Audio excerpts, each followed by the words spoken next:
Felipe, tudo bem? Boa noite. Gabriel Orson, canal Paparazzo Rubro-Negro, Revista Placar. Felipe, hoje o seu time acabou talvez não entrando da forma que você imaginava, teve um primeiro tempo ruim, mas depois conseguiu se acertar bem, ainda na primeira etapa começou a evoluir, no segundo tempo matou o jogo. Queria que você fizesse uma análise da sua equipe na partida de hoje, se puder também depois falar um pouquinho do Bruno Henrique, que deve estar aliviado depois do fim desse julgamento.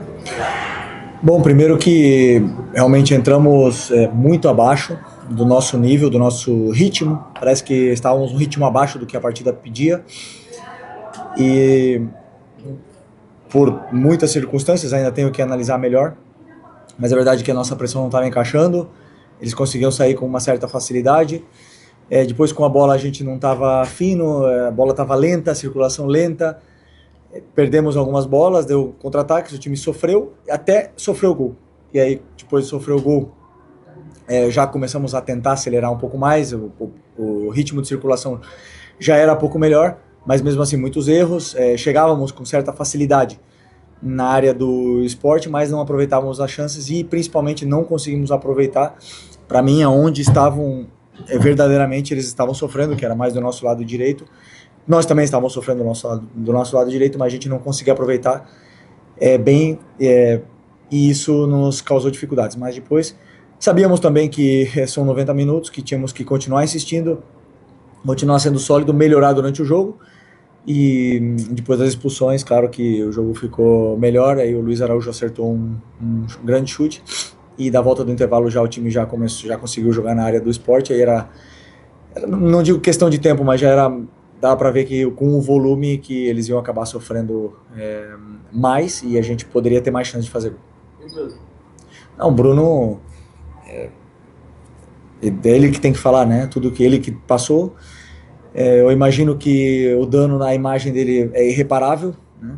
Não se falará que ele foi absolvido das acusações desse artigo, do mesmo jeito que foi falado que ele era acusado, né? Então ele deve falar, e a única coisa é que isso sirva de aprendizado, né? Porque muitas vezes crucificamos uma pessoa antes de ela ser julgada e condenada em última instância, e isso é injusto, né? Porque duvido que ele vai ficar 8 minutos agora no Fantástico falando da absolvição que ele foi absolvido no julgamento. Boa noite, Felipe. Tudo bem? Sou da Marinha Litoral News. Queria que você falasse sobre o peso dos desfalques com o jogo durante a data FIFA. Claro que o elenco do Flamengo é muito qualificado, mas eram 12 desfalques para o jogo de hoje. E também a importância de dois jogadores que hoje apareceram marcando gols, o Juninho, tem o Pedro, qual a importância desse jogador, e o próprio Douglas, um garoto, você deu oportunidade, mal entrou no campo, já fez o gol. Como o treinador vê esse momento também de um jovem jogador que assume o espaço da equipe principal? Bom, primeiro que, claro que nenhum treinador gosta de ter desfalques, eu gosto de ter todos à minha disposição. Alguns desfalques são forçados por algumas lesões, outros pelo complicado que foi o calendário espremido, né, para caber todos os jogos. Mas, sinceramente, do jeito que foi a semana de treinamentos, do jeito que foi a preparação e do jeito que eu acredito na qualidade dos meus jogadores, sabia que sim, poderíamos ganhar o jogo. O que eu não esperava era que começasse dessa forma tão ruim, né? E por outro lado, sabia também do nível que o Douglas treinou durante a semana, durante não só essa, senão as outras semanas, quando ele vem sempre treinar com a gente, e eu acreditava que ele merecia essa oportunidade. Foi meu jogador no Sub-17, estou muito feliz pelo gol dele, um jogador que tem um talento e um futuro pela frente. E a concorrência é muito grande, né? E por isso também é importante que o Juninho volte a fazer gols e volte a se sentir importante do que é dentro do que é a equipe.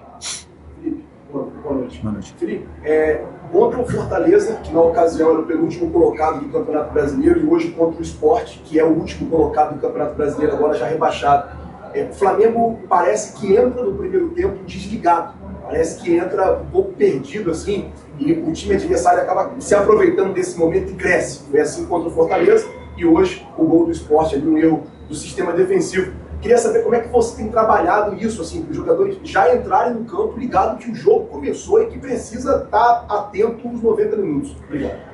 Bom, eu preparo o jogo sempre da mesma forma, e claro que eu aviso de tudo que vai acontecer. Até mesmo tivemos semana passada o Sport jogando contra o Atlético Mineiro e fazendo 2-0. né? Depois tomou a virada. Numa situação até similar, só que não com expulsões. É uma coisa assim que o que aconteceu contra o Fortaleza foi diferente de hoje, né? Hoje contra o Fortaleza foram muitos contra-ataques no começo do jogo, então hoje já optei por proteger melhor a equipe na saída de bola e acabamos tomando um erro na nossa saída de bola, né? Na verdade, com a nossa, como eu falei, a nossa pressão não estava encaixando muito bem, eles acabaram saindo e criando algum perigo, mas nenhum grande perigo enquanto eles estavam com bola. Mas sim, foi uma perda da bola que acabou gerando gol. E eu não digo que os jogadores entraram desligados, simplesmente que o contexto do jogo na casa do adversário, num estádio que a gente não conhece, a forma com que eles jogavam, a velocidade que os jogadores tinham, pode ser que tenha causado aí alguma surpresa, né? Mas não pode acontecer, realmente não pode acontecer. Sei disso e trabalharei até o final para poder corrigir que isso não aconteça. Felipe, boa noite. Queria que você fizesse uma avaliação do João Vitor, senti ele um pouco nervoso ali no primeiro tempo, eu estou como titular numa circunstância de desfalques também, e também um pouco o que você pensou sobre o segundo tempo ali na tática, tirando ele e botando o Michael. Bom, primeiro eu tirei ele porque estava com amarelo, tava o Eric e o Saul também estavam com amarelo, mas aí optei porque eles têm mais experiência como para não cometer um erro e tomar o segundo, então nesse caso optei por tirar o João, coloquei o Emerson, segurei o Emerson mais atrás e deixei todo o corredor para o Michael poder. O Michael jogava ali lá na Arábia, jogava na direita, mesmo que ele está muito tempo sem jogar ali. É um jogador que pode fazer toda a ala e depois chega com perigos, com cruzamentos e também entra bem na área, né? Então optei por isso. O João é um jogador que vem sem jogar durante muitos meses, muito tempo, jogou no Sub-20, não é a mesma coisa, claro. Todo jogador sente, ele começou bem o jogo, mas depois, como eu falei, o ritmo de circulação, o que foi se desenvolvendo durante o jogo, claro que foi levando ele a ter mais dificuldades, mas é um jogador que eu confio bastante. Boa noite, parabéns pela vitória. Já projetando o jogo contra o Fluminense, a gente fala dos desfalques hoje contra o Sport, mas pode ser que os desfalques permaneçam também contra o Fluminense, né? Como é que está o planejamento do Flamengo? A gente sabe que os jogadores vão chegar na tarde de quarta-feira, existe a possibilidade de irem para o jogo, isso vai ser avaliado. Como está a questão do Danilo e do Alexandre que estão na Europa, é outra logística também, e até do departamento médico. O Jorginho pode voltar quarta? Como é que está isso? Sinceramente, não sei. Não sei.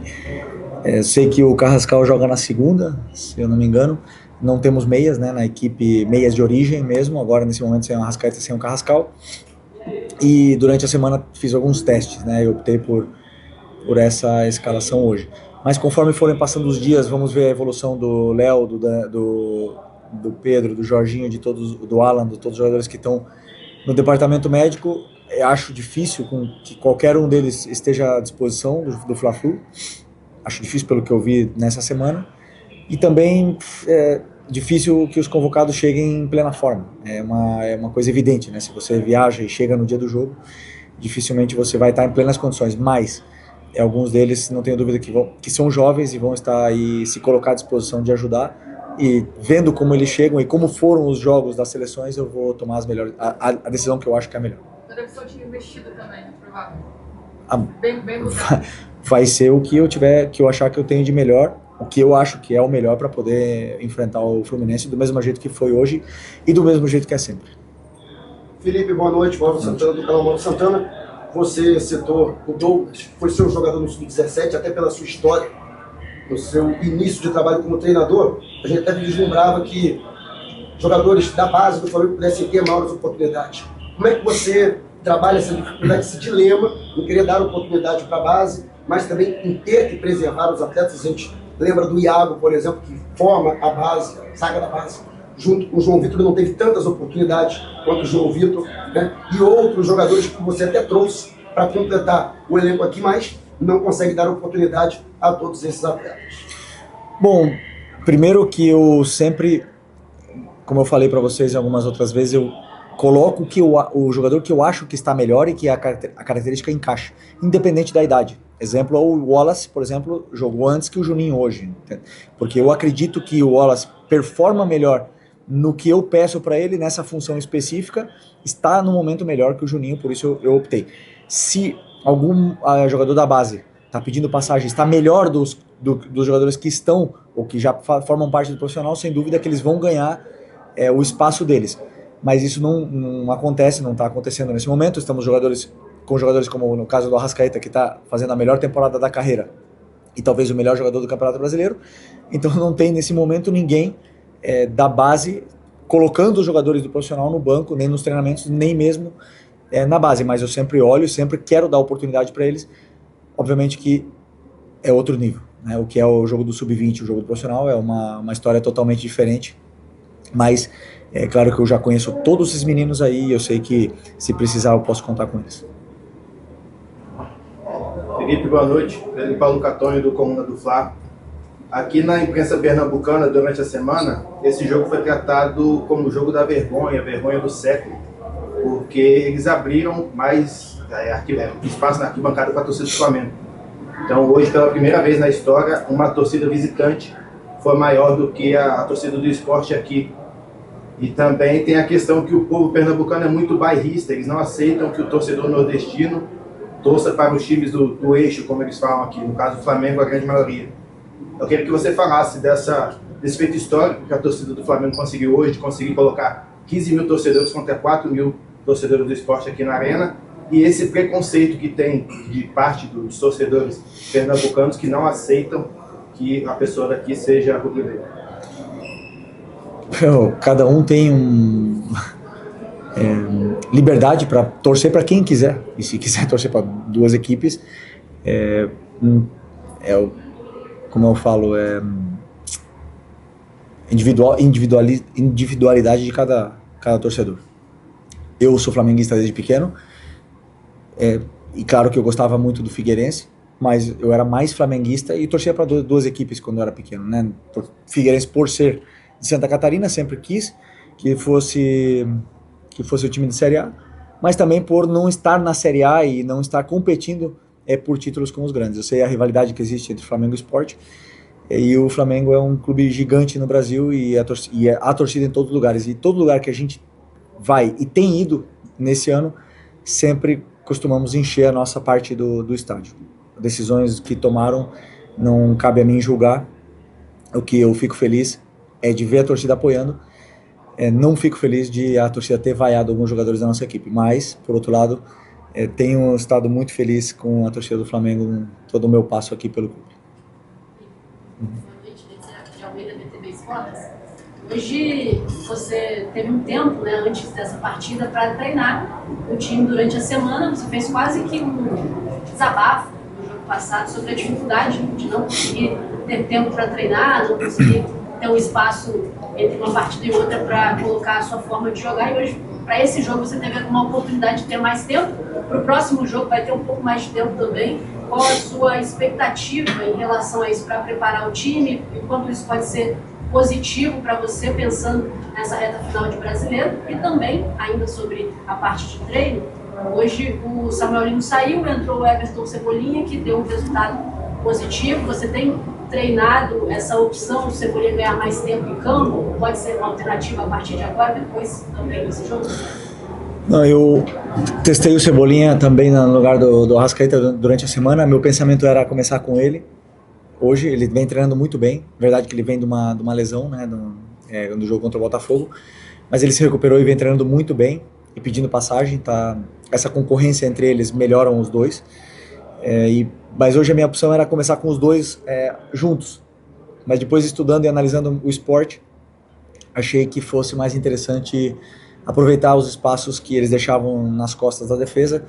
Então optei pelo Wallace para atacar a profundidade, e o Bruno também para poder desmontar um pouco essa defesa deles.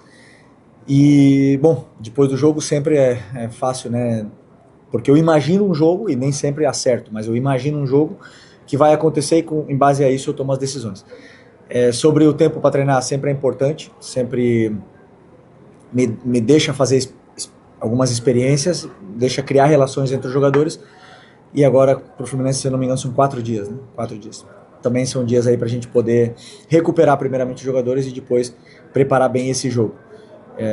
Claro que não são muitos dias, mas eu acredito que sim, dá para preparar bem e principalmente recuperar todos os jogadores para poder performar contra o Fluminense. Só para tirar uma curiosidade, a 20 até essa partida de hoje, tem o Palmeiras sempre jogando depois. Como que o Felipe Luiz está convivendo com isso? É o Felipe mais torcedor de certo Palmeiras? É o Felipe mais treinador? Porque a partir de agora os jogos vão ser simultâneos, provavelmente até a última rodada do Campeonato Brasileiro. É aquele Felipe que está mais na taça de vinho ou com o biscoito do avião, né, no caso de agora? Ou é o Felipe Luiz olhando a tática também, visando a final da Libertadores? Não, eu não gosto de secar, como você fala, não gosto de olhar, me gera uma energia ruim, então prefiro nem assistir o jogo. Fizemos a nossa parte, agora a pressão é deles, né? E no final temos que pensar somente no que controlamos. Então eu prefiro pensar isso, e quando eu falei que eu assisto tomando uma taça de vinho, é realmente só seguindo a bola, não com olhar tático, até mesmo porque com olhar tático eu preciso da câmera tática, ficar horas e horas e horas estudando os detalhes, as nuances do jogo. Mas, como você falou, prefiro não secar, prefiro fazer a nossa parte e agora desconectar, porque, sem nenhuma dúvida, a parte mental, no que passou e no que vem pela frente, vai ser pesado. Muito bom, obrigado. Obrigado, valeu, pessoal.